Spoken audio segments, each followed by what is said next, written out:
Phone tapping పై రాష్ట్ర ప్రభుత్వం నియమించినటువంటి special investigation team SIT గత నెల్లూరు క్రితమే విచారణకు హాజరు కావాలని చెప్పి నాకు నోటీసు ఇవ్వడం జరిగింది. వాస్తవానికి గత వారమే హాజరు కావాల్సి ఉండే, కానీ పార్లమెంట్లో సింధూర్ ఆపరేషన్ సింధూర్పై చర్చ ఉన్న సందర్భంగా పార్టీ యొక్క ఆదేశాల మేరకు ఆ రోజు పార్లమెంట్లో తప్పకుండా పాల్గొనాల్సి ఉండే కాబట్టి సిట్ అధికారులకు సమాచారం ఇచ్చి రాలేకపోతాను సమాచారం ఇచ్చిన తర్వాత వల్ల తిరిగి ఈ రోజు రావాలని చెప్పి సిట్ అధికారులు నోటీస్ ఇచ్చిన తర్వాత ఇలా సిట్ విచారణకు వెళ్తున్నా.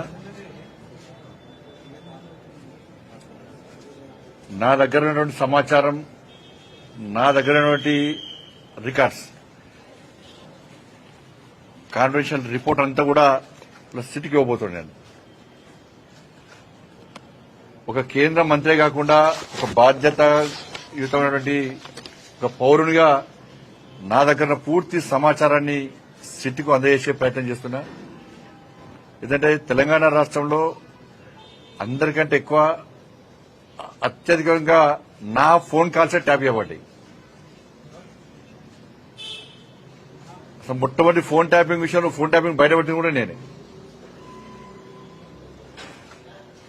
అందరి నా ఫోన్లు, మా కుటుంబ సభ్యుల ఫోన్లు, మా సిబ్బంది ఫోన్లు, మా ఇంట్లో పనిచేసే వర్కర్ల ఫోన్లు, మా పార్టీ నాయకుల ఫోన్లు, మా పార్టీ కార్యకర్తల ఫోన్లు కూడా ఇలా కేసీఆర్ గారి ప్రభుత్వం ఇలా అన్ని కూడా ఫోన్ ట్యాప్ చేయబడ్డాయి.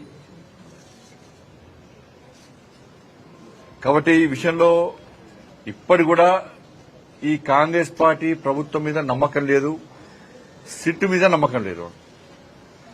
సిట్ అధికారులు పోలీసుల మీద తప్పుపడతలేము, అధికారులు మంచోళ్లే, కానీ వాళ్లను స్వేచ్ఛగా అధిక విచారణ చేసేటువంటి అవకాశం కాంగ్రెస్ పార్టీ ప్రభుత్వం, రేవంత్ రెడ్డి ప్రభుత్వం ఇస్తలేదు. ఇదంతా కూడా టైంపాస్ కోసమే.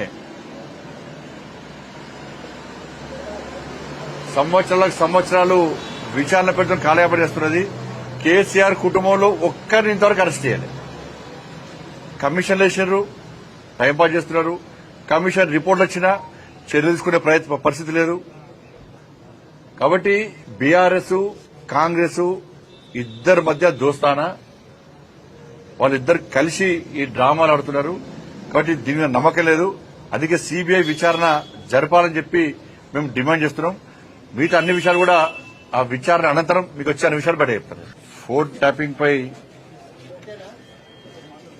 రాష్ట్ర ప్రభుత్వం నియమించినటువంటి స్పెషల్ ఇన్వెస్టిగేషన్ టీం సిట్ గత నెల్లూరు క్రితమే విచారణకు హాజరు కావాలని చెప్పి నాకు నోటీసు ఇవ్వడం జరిగింది. వాస్తవానికి గత వారమే హాజరు కావాల్సి ఉండే, కానీ పార్లమెంట్లో సింధూర్ ఆపరేషన్ సింధూర్పై చర్చ ఉన్న సందర్భంగా పార్టీ యొక్క ఆదేశాల మేరకు ఆ రోజు పార్లమెంట్లో తప్పకుండా పాల్గొనాల్సి ఉండే కాబట్టి సిట్ అధికారులకు సమాచారం ఇచ్చి రాలేకపోతాను సమాచారం ఇచ్చిన తర్వాత వల్ల తిరిగి ఈ రోజు రావాలని చెప్పి సిట్ అధికారులు నోటీస్ ఇచ్చిన తర్వాత ఇలా సిట్ విచారణకు వెళ్తున్నా.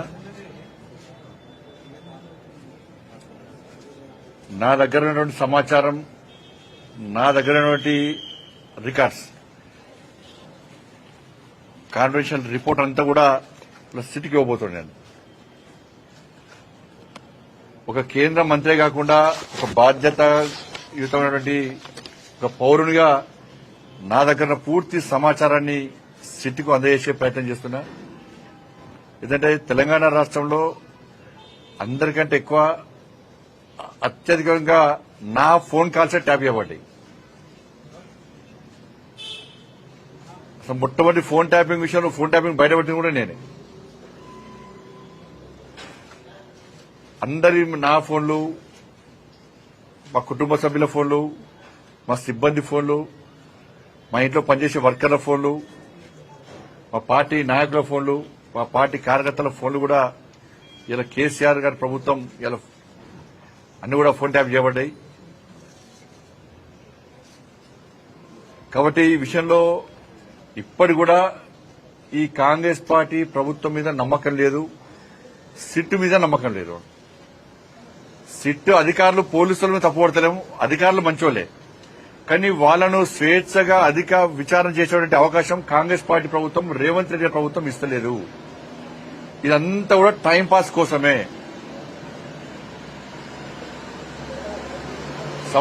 సంవత్సరాలు విచారణ పెట్టడం కాలయాపన చేస్తున్నది. కేసీఆర్ కుటుంబంలో ఒక్కరిని ఇంతవరకు అరెస్ట్ చేయాలి. కమిషన్లు వేసినారు, టైంపాస్ చేస్తున్నారు. కమిషన్ రిపోర్ట్లు వచ్చినా చర్యలు తీసుకునే పరిస్థితి లేదు. కాబట్టి బీఆర్ఎస్ కాంగ్రెస్ ఇద్దరి మధ్య దోస్తానా, వాళ్ళిద్దరు కలిసి ఈ డ్రామాలు ఆడుతున్నారు. కాబట్టి దీని మీద నమ్మకం లేదు. అందుకే సిబిఐ విచారణ జరపాలని చెప్పి మేము డిమాండ్ చేస్తున్నాం.